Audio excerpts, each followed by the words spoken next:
Assalamualaikum warahmatullahi wabarakatuh. Saya Eni Yunirianti ingin menyampaikan hasil penelitian kami yang berjudul Rekayasa Sosial Implementasi Pemberdayaan Perempuan Purna Pekerja Migran Berbasis Kearifan Lokal dan Kewirausahaan Sosial.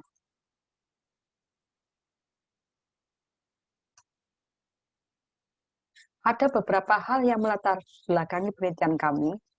Indonesia dikenal sebagai salah satu negara pengirim tenaga kerja terbesar di dunia. Pada awalnya, pekerja migran pria lebih mendominasi.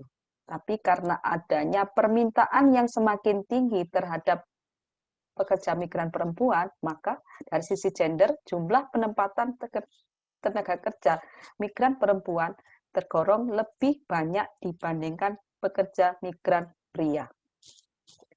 Dengan profesi sebagai pekerja migran, mereka berharap dapat memenuhi kebutuhan hidup sehari-hari dan bisa menjadi masyarakat yang mandiri, sehingga sudah tidak kembali lagi menjadi pekerja migran karena sudah bisa membuka usaha sendiri di tempat asalnya. Tapi kenyataannya, banyak pekerja migran yang mengalami perubahan gaya hidup, sehingga menjadi konsumtif.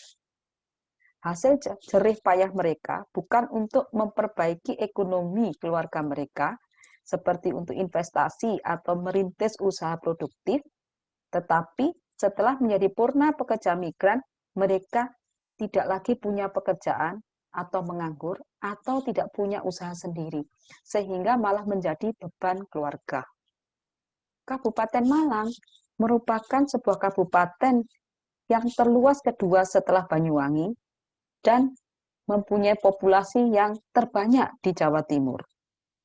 Selama beberapa tahun, Kabupaten Malang termasuk pengekspor tenaga kerja yang besar.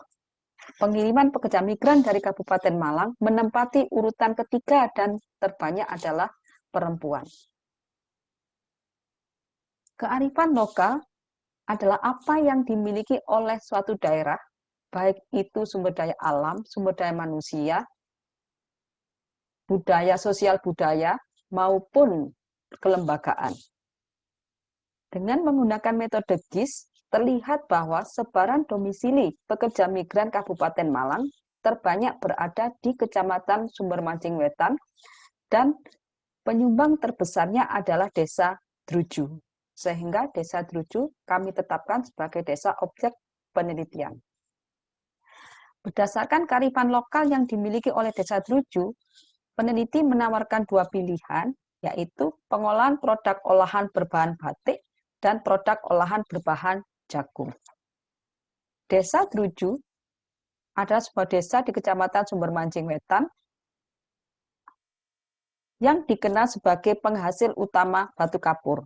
Tetapi sejak bulan Agustus 2003, di desa ini berdiri wirausaha batik Druju khas Malang yang bernama Batik Andis.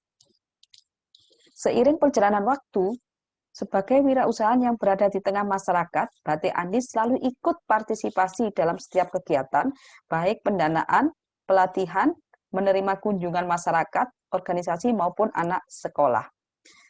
Dari berbagai kegiatan sosial yang dilakukan Batik Andis, dapat disimpulkan bahwa Batik Andis adalah filantropi.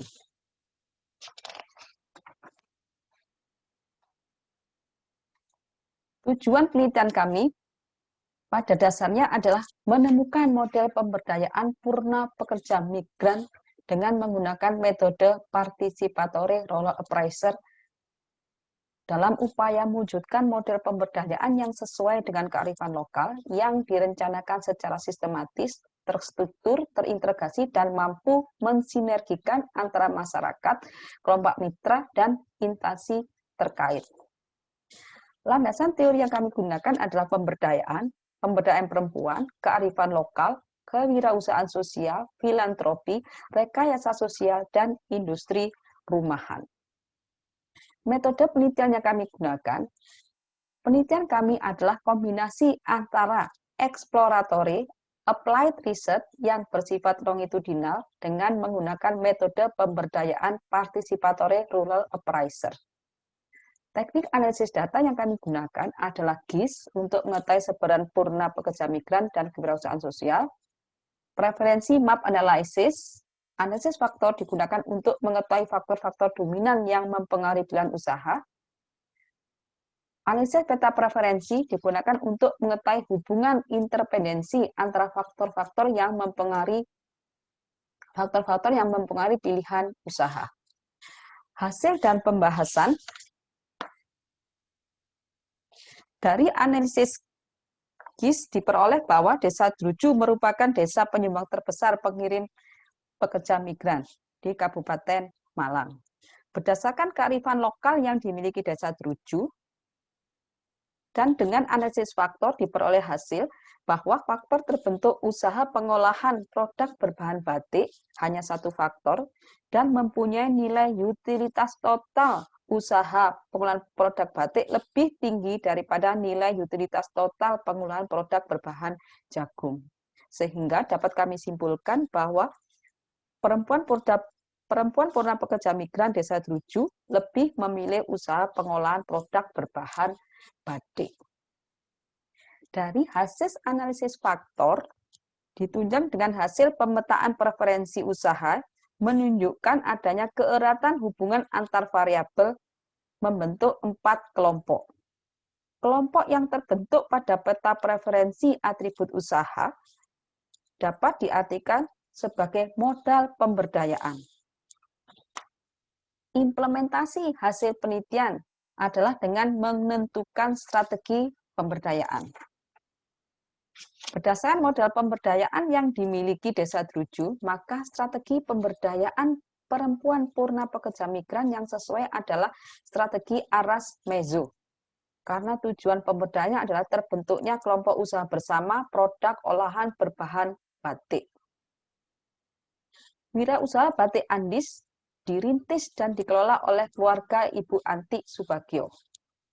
Batik Andis memperkerjakan puluhan pekerja yang sebagian besar adalah ibu rumah tangga dan remaja putri yang memiliki waktu luang di siang hari yang berdomisili di sekitar rumah produksi Batik Andis tersebut. Di Galeri Batik Andis, selain menjual batik, juga menjual produk olahan dari kain batik. Berupa aksesoris, boneka, taplak meja, sandal selop, produk tersebut bukan hasil dari produksi Batik Andis, tapi wirausaha-wirausaha yang bermitra dengan Batik Andis. Sehingga para perempuan purna pekerja migran sebagai pelaku industri rumahan yang menghasilkan produk olahan batik bisa menitipkan hasil produksinya di Batik Andis. Dalam melaksanakan rekayasa sosial akan dilakukan berbasis masyarakat secara partisipatif.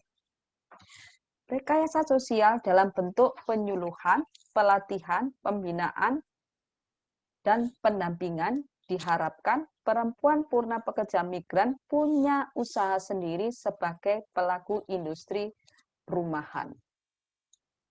Sehingga dapat kami simpulkan hasil penelitian kami adalah model pemberdayaan perempuan purna pekerja migran berbasis kearifan lokal dan kewirausahaan sosial sebagai berikut.